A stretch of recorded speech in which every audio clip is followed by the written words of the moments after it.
నమస్తే, welcome to our channel. ఈరోజు మన స్టూడియోలో ప్రముఖ వేదిక ఆస్ట్రాలజర్ గోనుగొండ్ల సురేష్ బాబు గారు ఉన్నారు. గురుగారితో మాట్లాడదాం. నమస్కారం గురుగారు. మణికంఠ గారు నమస్కారం అండి. శ్రీ విశ్వావసు నామ సంవత్సరంలో కన్యా రాశి వారికి ఈ సంవత్సరం అంతా కూడా ఆర్థికంగా, ఆరోగ్యంగా అన్ని విధాలుగా కొత్త సంవత్సరం ఎలా ఉండబోతుంది గురుగారు? సో మనం శ్రీ విశ్వావసు నామ సంవత్సరం చూసుకుంటే మణికంఠ గారు ఈ పేరులోనే ఉందండి విశ్వావసు అని. ఈ మీనింగ్ అంటే విశ్వం అంటే యూనివర్సు, వసు అంటే నివాసం ఉండటం అనేది ఒక మీనింగ్ ఉంది. వసు అంటే సంపద అని కూడా ఒక మీనింగ్ ఉంది. ఇంకొకటి వసు అంటే అందమైన అమ్మాయి కూడా ఉందండి. అంటే ఈ మూడింటికి ఏది చూసుకున్నా కానీ ఈ పేరు మనం చూస్తుంటే ఎలా ఉందండి, చాలా ఆహ్లాదకరంగా, వినటానికి ఎంతో ఆప్టిమైజింగ్గా చక్కగా ఉంది. అయితే పోయిన సంవత్సరం కనుక చూసుకుంటే దాన్ని క్రోధీ నామ సంవత్సరం అంటారు.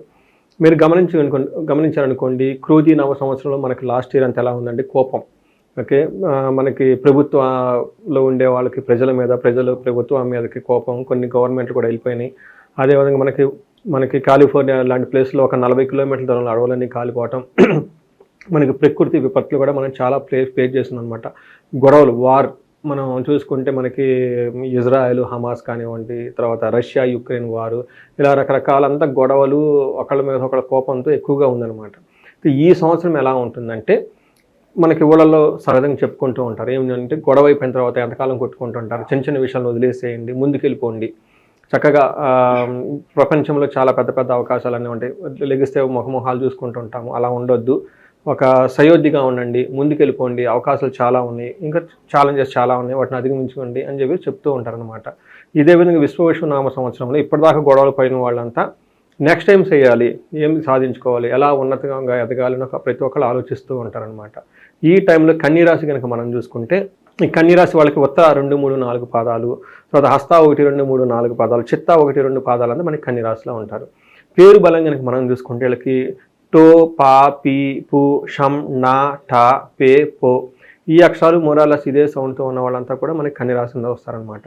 మనం ఆదాయం, వ్యయం, తర్వాత రాజ్యపూజ్యం, అవమానం కనుక చూసుకుంటే వీళ్ళకి ఆదాయం 11, వ్యయం 2 ఉన్నాయి. తర్వాత రాజ్యపూజ్యం 6, అవమానం 6 ఉన్నాయి. సో మనకు చూసుకుంటే ఒక రకంగా వీళ్ళకి రాజ్యపూజ్య అవమానాలు సమానంగా ఉన్నాయి, ఆదాయం బాగా విపరీతంగా ఉందని మనం గమనించాలి. అయితే మనకి గ్రహస్థితి మనం చూసుకుంటే కన్యరాశి వాళ్ళకి మనకి శని వచ్చేటప్పటికి మిథున రాశిలో, గురువు వచ్చేటప్పటికి శని మనకి మీనరాశిలో ఉన్నారండి, గురువు వచ్చేటప్పటికి మిథున రాశిలో, రాహు కుంభరాశిలో, కేతు సింహరాశిలో ఉన్నారనమాట. ఈ యొక్క గ్రహస్థితి, ఈ 4 యొక్క ప్లానెట్ని బట్టి మనం క్లీన్గా చూస్తే మనకి లఘు గోచారము, సూక్ష్మ గోచారం ఒక కాన్సెప్ట్ మహర్షులు ఇచ్చారండి. దీని ప్రకారం చూస్తే ఎలా ఉంటుందంటే, మార్గశక్తిం ధనహాని, విత్తం ద్రవ్యహాని అని చెప్తారు. అంటే మార్గశక్తి అంటే ఈ రాశి వాళ్ళకి ఎక్కువగా ట్రావెల్ చేసే అవకాశం ఎక్కువగా ఉంటుంది, ధనహాని, వ్యాపారానికి సంబంధించిన విషయాల్లో కానీ, ఏదైనా ఇన్స్టిట్యూషన్ అట్లాంటి వాటిని నడుపుతుంటే వీటికి సంబంధించిన విషయాల్లో ధనహాని ఎక్కువ జరిగే అవకాశం ఎక్కువగా ఉంటుంది. ద్రవ్యహాని, లాస్ ఆఫ్ మనీ కూడా, మెటీరియల్స్ ఇవన్నీ వాటికి సంబంధించిన టెఫ్టింగ్లు ఇవన్నీ జరిగే అవకాశం ఎక్కువగా ఉంటుంది. అంతేకాకుండా ఓవరాల్గా చూసుకుంటే ధనం వచ్చే అవకాశం కూడా ఎక్కువగా ఉంటుంది. ఒక రకంగా జరగాలంటే ధనం వచ్చే అవకాశం ఎక్కువగా ఉంటుంది, ధనం 200 పోయే అవకాశం ఎక్కువగా ఉంటుంది, ఎక్కువగా ట్రావెల్స్, జర్నీలు చేసే అవకాశం ఎక్కువగా ఉంటుంది. వీటికి సంబంధించిన విషయాలు. మనం గోచారం ప్రకారం కనుక చూసుకుంటే శని వీళ్ళకి 7వ ఇంట్లో ఉండటం వల్ల దీన్ని కంటక శని అంటారు. కంటకం అంటే ముళ్ళండి, అంటే మనం నడుస్తూ ఉంటే కాల్లో ముళ్ళు గుచ్చుకుంటుంది. అప్పుడు ఎలా ఉంటుందండి, మనం శరీరం అంతా బాగుంటుంది కానీ నడవలేము, కానీ అది పెద్ద ప్రాబ్లం అంటే కాదు. అంటే వీళ్ళు చేసే ఒక ఓవరాల్ పనిలో ఎక్కడో ఏదో ఒకటి వీళ్ళకి ఇబ్బంది పడే సిచ్యువేషన్ ఉంటుంది, అంతే తప్ప వేరే విధంగా ప్రాబ్లం అయితే ఏమీ క్రియేట్ చేయదు. మనకేం చెప్తారంటే మహర్షులు సంస్కృతంలో వ్యాధి పీడాం ప్రవాసం చ అంతఃక్లేశ మహద్భయం అర్ధనాశం మనస్తాపం సప్తమస్థానికే శని అని చెప్తారు. అంటే ఏం చెప్తారంటే ఫస్ట్ వీళ్ళకి శారీరకంగా పీడించబడుతూ ఉంటారు, వ్యాధి ఏదో ఒక జబ్బులు కంటిన్యూస్గా వెంటాడుతూ ఉంటుంది.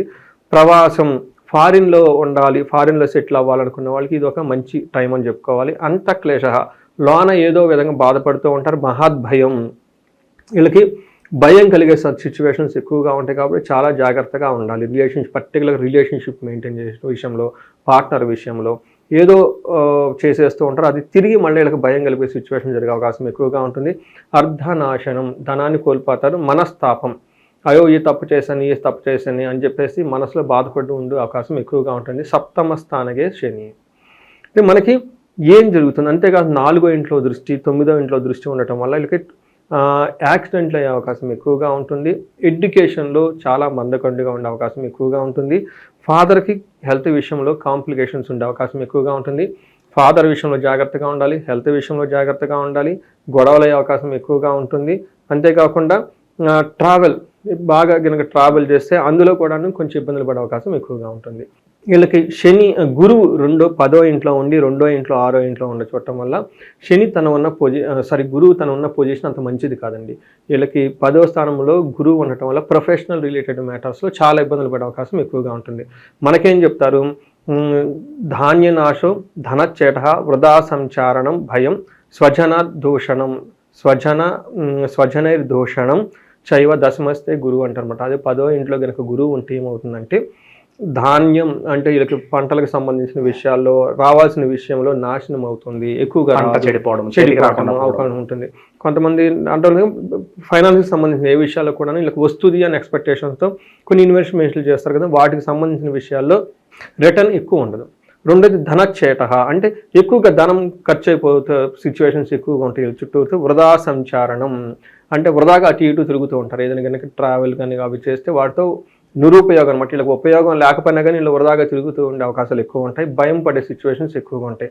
స్వజన దూషణం అంటే వీళ్ళ బంధువులు కానీ ఇంట్లో వాళ్ళు వీళ్ళు చేసే పనుల వల్ల తిట్లు తినే అవకాశం ఎక్కువగా ఉంటుందన్నమాట. అంతేకాకుండా హెల్త్ కాంప్లికేషన్స్ రుణ బాధలు కూడా పడే అవకాశం ఎక్కువగా ఉంటుంది ఈ రాశి వాళ్ళు. అయితే ఇప్పటిదాకా మనకి శని లైట్గా ఇబ్బంది పెట్టిన, గురువు వీళ్ళకి బాగా విపరీతంగా ప్రొఫెషనల్ మ్యాటర్స్లో ఇబ్బంది పెట్టిన, రాహు వీళ్ళకి 6th హౌస్లో ఉండటం వల్ల చాలా ఉపయోగం చేస్తాడనమాట. ఫస్ట్ 2 గ్రహాలు ఏవైతే వీళ్ళకి ఇబ్బంది పెడుతున్నాయో వీటన్నిటిని రాహు ఓవర్టేక్ చేసేసి ముందుకు తీసుకెళ్ళిపోతాడు అనమాట. రాహు వీళ్ళకి చాలా యోగ్యతను ఇస్తాడు. వచ్చే 1.5 year మే తర్వాత నుంచి ఆ తర్వాత వచ్చే 1.5 yearకి చాలా అనుకూలంగా ఉంటుంది. ఏ విధంగా అనుకూలంగా ఉంటుందంటే ధైర్య బుద్ధి, ఎన్ని మనకు చిన్న చిన్న ఇబ్బందులు ఉన్నా ధైర్యంగా ఉంటారు బాగా. రెండోది వీర్య వృద్ధి, వీళ్ళ యొక్క స్టామినా పవర్ చాలా, వర్క్ క్యాపబిలిటీస్, తర్వాత రిస్క్ టేకింగ్ క్యాపబిలిటీస్ చాలా అధికంగా ఉంటాయి. రిపునాశనం, శత్రువులు అయితే వీళ్ళకి దగ్గర చేరరు, వాళ్ళంతా వాళ్ళే ఎన్నికెళ్ళిపోతూ ఉంటారు. ఓవరాల్గా మనం ఇందాక చెప్పుకున్న శుభం ఉంటుంది. అంటే మూవీలో ఎన్ని ఇబ్బందులు పడినా లాస్ట్కి మనకి క్లైమాక్స్ హ్యాపీ ఎండింగ్ ఉంటుంది కదా, కరెక్ట్గా చెప్పారు. క్లైమాక్స్ హ్యాపీ ఎండింగ్గా ఉంటుంది. అంతేకాకుండా వీళ్ళకి శత్రువుల కారణంగా, ఇది వెరీ ఇంట్రెస్టింగ్ అండి, ఈ రాశి వాళ్ళకి శత్రువుల కారణంగా లాభం ఉంటుంది. జనరల్గా మన శత్రువులతో నష్టం ఉంటుంది, కానీ ఈ కన్య రాశి వాళ్ళకి వీళ్ళకి శత్రువులు ఎవరైనా ఉంటుందంటే వాళ్ళ ద్వారా వీళ్ళకి లాభం ఉంటుందన్నమాట. భూ లాభ ప్రాప్తి అంటే శత్రువులు అప్పటిదాకా రియల్ ఎస్టేట్లో వీళ్ళు ఇవన్నీ ఆక్రమించుకుంటారు కదండి, అదన్నీ శత్రువులు ఆక్రమించుకున్న వీళ్ళకి ఇదిగో టైం వచ్చేసి తీసేసుకో అని సారీ చెప్పి వీళ్ళకి ఇవ్వాల్సిన వీళ్ళకి ఇచ్చేస్తారు. అలానే గోవులకు సంబంధించి సపోర్టింగ్, రాహు అంటే ఇప్పటికి సపోర్టింగ్ సిస్టమ్, వీటికి సంబంధించిన విషయం. బకాయిల పర్సెంట్ గురుగారు ఎప్పటి నుంచో కొంత ధనం రాదు, ఇంకా రాదులే అని చెప్పి వదిలేస్తూ ఉంటాం, అటువంటివి కూడా వస్తాయంటారు. కరెక్ట్ అండి, బాగా చెప్పారు. అలాంటి వాటికి ఈ టైంలో వచ్చే అవకాశం చాలా ఎక్కువగా ఉంటుంది. రాహు యొక్క ప్రభావంతో మొండి బకాయిలు కానివ్వండి, వివాదాల సమయంలో భూములు ఉన్నా, కోర్టు కేసులు ఏమైనా ఉన్నా, శత్రువులు వీళ్ళకి ఏదైనా ఇబ్బంది చెప్తున్నా ఇంకెంతకాలం కష్టపడ్డా ఎత్తుకొని పోయి ఇంకెందుకులే అని చెప్పేసి ఇచ్చేసి, నేను ఒక కేసు కూడా వచ్చిందండి, వెరీ ఇంట్రెస్టింగ్ కేసు. వాళ్ళు ఫ్యామిలీ డిస్ప్యూట్స్, ఎప్పుడు లాస్ట్ 20 years నుంచి ఫ్యామిలీ డిస్ప్యూట్. ఆడపిల్లల పెళ్ళిళ్ళు ఎక్కడికో దూరంగా వెళ్ళిపోయారు, పాపం మగపిల్లలు బాగానే ఇచ్చిన ఆస్తులు పట్టుకొని బాగా వృద్ధి చెందారు. ఒక 15 years అయిపోయింది, అప్పుడెప్పుడో కేసులు వేశారు, అంతా అయిపోయింది. ఫైనల్గా సీన్ కట్ చేస్తే వాళ్ళ పిల్లలు వీళ్ళ పిల్లలు అనుకోకుండా కలుసుకొని ఎక్కడో కాలేజీ క్యాంపస్లోనో వీళ్ళకి సంబంధాలు లేవు, కలుసుకొని వీళ్ళు మా వాళ్ళు అనుకొని తెలుసుకొని ఇప్పుడు 15 ఏళ్ల క్రితం 20 ఏళ్ల క్రితం పడిన కేసులు ఉన్నాయి. అయ్యో ఏంటి ఇంతకాలం పడ్డారా, ఆడపిల్లల మీద ఎంత కష్టపడుతున్నారని చెప్పేసి వీళ్ళు ఆ కేసులని విత్డ్రా చేయించేసి వాళ్ళు ఏదైతే ఎక్స్పెక్ట్ చేస్తున్నారో అంత ఇవ్వలేమని చెప్పేసి కొంత ఇచ్చేసిన ఆ అమౌంట్ ఇప్పుడు వాళ్ళ కోట్లలో వచ్చింది. చూడండి, ఇప్పటిదాకా పడిన వాతావరణం, ఆ శత్రుత్వం నుంచి మళ్ళీ అది అంతా పోయేసి ఈ టైంలో ఇలా కొన్ని రియల్ టైంలో కేసులు చాలా జరుగుతూ ఉంటాయండి. సో ఎందుకంటే రాహు 6th హౌస్లో వీళ్ళకి చాలా రేరుగా ఎప్పటికో మళ్ళీ 12 సంవత్సరాలకు మళ్ళీ అదే కాంబినేషన్లో తిరిగి వస్తుంది. 18 years తర్వాత మళ్ళీ రాహు అదే ప్లేస్లోకి వస్తారు వీళ్ళకి, ఈ కన్య రాశి వాళ్ళకి. ఈ 1.5 year కూడా వీళ్ళకి శత్రువుల ద్వారా లాభము. మనం ఇప్పటిదాకా చెప్పుకున్న విషయాల్లో రాహు వీళ్ళకి చాలా యోగ్యతను ఇస్తారండి. కానీ నిరుద్యోగుల పరిస్థితి ఏంటి గురుగారు? జాబ్ కోసం ఎంతో కాలం ఎదురు చూస్తూ ఉంటారు, ఈ సంవత్సరంలో వాళ్ళ గుడ్ రిజల్ట్స్ ఎప్పుడు ఎక్స్పెక్ట్ చేయొచ్చు అంటారు? సో ఒక రకంగా చెప్పాలంటే నిరుద్యోగులకి కొంచెం నిరుత్సాహంగానే ఉంటుంది, అంత ఉత్సాహంగా ఎందుకంటే 10th హౌస్లో గురువు ఉండటం వల్ల ఇది అంత సరైన సమయం కాదండి వీళ్ళకి. ఉద్యోగులకి. గురుగారు, విద్యార్థులకు ఎలా ఉండబోతుంది? విదేశీ ప్రయత్నాలు, ఫారెన్ వెళ్ళి చదువుకోవాలి, లేదంటే చిన్న బిజినెస్ పెట్టాలని అనుకుంటూ ఉంటారు. వాళ్ళకి ఎలా ఉండబోతుంది ఈ సంవత్సరం? సో మనం చూసుకున్నాం అనుకోండి, శని ప్రవాసం అని ఒక వర్డ్ మహర్షులు ఈ సంస్కృతంలో ఒక క్లూ ఇచ్చారు.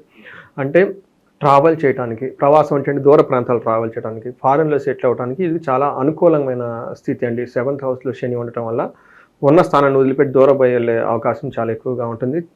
ఇది ఒక మంచి పరిణామం అని చెప్పుకోవాలి. అయితే ట్రావెల్లో ఇబ్బందులు పడే అవకాశం ఎక్కువగా ఉంటుంది ట్రావెల్ విషయంలో. ఇక ఆపర్చునిటీస్ వైజ్ ఎలా ఉండబోతుంది? సినీ రాజకీయ ప్రముఖులకు నేమ్ అండ్ ఫేమ్ ఎవరైతే కావాలనుకుంటున్నారో వాళ్ళకి ఎలా ఉంటుంది ఈ సంవత్సరం? వీళ్ళకి రాహు అనుకూలించడం వల్ల రాజకీయ నాయకులకి చాలా చాలా బాగుంటుంది. ఎందుకంటే రాజకీయ నాయకులకు కానివ్వండి, ఫిలిం స్టార్స్ కానివ్వండి, లేనిది ఉంది అని ఒక భ్రమ కల్పించాలి.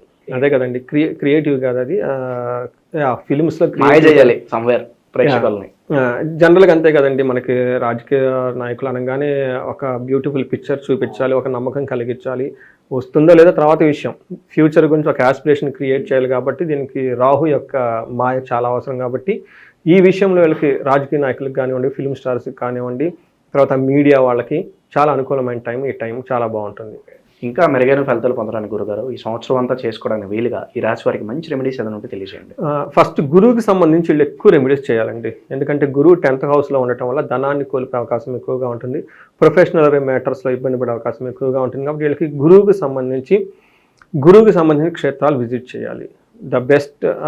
నేను బాగా పర్సనల్గా వెళ్ళేది లైఫ్ ట్రాన్స్ఫార్మ్ అయిన టెంపుల్ ఏంటంటే గుంటూరు దగ్గర కోటప్పకొండ అని ఉంటుందండి. అక్కడ త్రికోటేశ్వర స్వామి ఉంటారు. ఆ యొక్క క్షేత్రం యొక్క విశిష్టత చాలా చాలా బాగుంటుందండి. అది అక్కడ మేధా దక్షిణామూర్తి అవతారం. అక్కడ మనకి ఆ దర్శనం చేసుకుంటే మనకి జ్ఞానం, తర్వాత ధనము అన్నీ బాగా కలిసి వచ్చేస్తాయి. పిల్లలకి చదువు ఎవరైనా కానీ మండకొండ నేను చాలామందికి సజెస్ట్ చేశానండి. పర్టికులర్ ఇప్పుడు మనకి కాంపిటేటివ్ ఎగ్జామ్స్ జరుగుతూ ఉంటాయి. తర్వాత నీట్, జీట్ అని తర్వాత ఎంసెట్ కోచింగ్లు అన్నీ జరుగుతూ ఉంటాయి. ఈ టైంలో వాళ్ళు అక్కడ విజిట్ చేస్తే పిల్లలు చాలా మంచిదండి. గురువుకి సంబంధించి వాళ్ళకి బృహస్పతి హోమం ఒకటి చేస్తారు. గురువారం మార్నింగ్ చేస్తారనమాట. అందులో వీళ్ళు కనుక పార్టిసిపేట్ చేస్తే ఆ హోమం చాలా బాగా ఫలితాన్ని ఇస్తుంది. నాకు రియల్ టైంలో కూడా నేను సజెస్ట్ చేసిన వాళ్ళకి అక్కడికి వెళ్ళిన తర్వాత చాలా బాగుంది, మంచి రిజల్ట్ వచ్చినాయి. మనకి సీటు 50-50గా ఉందండి వచ్చిద్దాలు. అంటే వీళ్ళకి బ్లూ ప్రింట్ వస్తుంది బయటికి. అందులో వాళ్ళు పెట్టిన ఆన్సర్లు చెక్ చేసుకుంటే కీ వస్తుంది.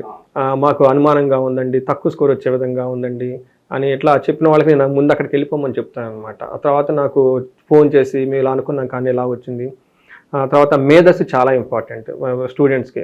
మేధా సూక్తం ఎవరైనా కనుక అకాడమిక్స్లో పెర్ఫార్మెన్స్ చేయాలనుకుంటే దక్షిణామూర్తి స్తోత్రం అక్కడ కోటప్పకొండలా చేయించుకుంటే చాలా ఉంటుంది. అంతేకాకుండా వీళ్ళకి గురువుకి సంబంధించిన రెమెడీస్ ఏంటంటే పెద్దవాళ్ళ దగ్గర ఆశీర్వాదం తీసుకోవటం, గురువు లాంటి వ్యక్తులను కలవటము, ఆశ్రమాలు విజిట్ చేయటం, తర్వాత యోగా చేయటం, మెడిటేషన్ చేయటం, తర్వాత ఆంజనేయ స్వామికి సంబంధించిన చిన్న పిల్లలకి ఎడ్యుకేషన్కి సంబంధించిన విద్య బాగా క్విక్గా రావాలంటే ఆంజనేయ స్వామిని పూజించడం ఎక్కువగా ఇవన్నీ చేస్తుంటే కలిసి వస్తుంది. ఇంతేకాకుండా వీళ్ళకి 12th హౌస్లో కేతు ఉండటం వల్ల లక్ష్మీ గణపతిని ఎక్కువగా పూజ చేస్తూ ఉండాలి. శని వీళ్ళకి ఒక్కసారి తిరుపతి వెళ్ళొస్తే వీళ్ళకి ఫైనాన్షియల్గా బాగా కలిసి వచ్చేస్తుందండి. ఇవన్నీ చేస్తే ఓవరాల్గా అన్ని విషయాల్లో బాగుంటుందండి. సో కన్యా రాశి వారికి ఓవరాల్గా ఈ సంవత్సరం అంతా కూడా ఎలాంటి ఫలితాలు ఉండబోతున్నాయో మీ మాటలో చాలా అద్భుతంగా వివరించారు గురుగారు. ధన్యవాదాలు. ధన్యవాదాలండి.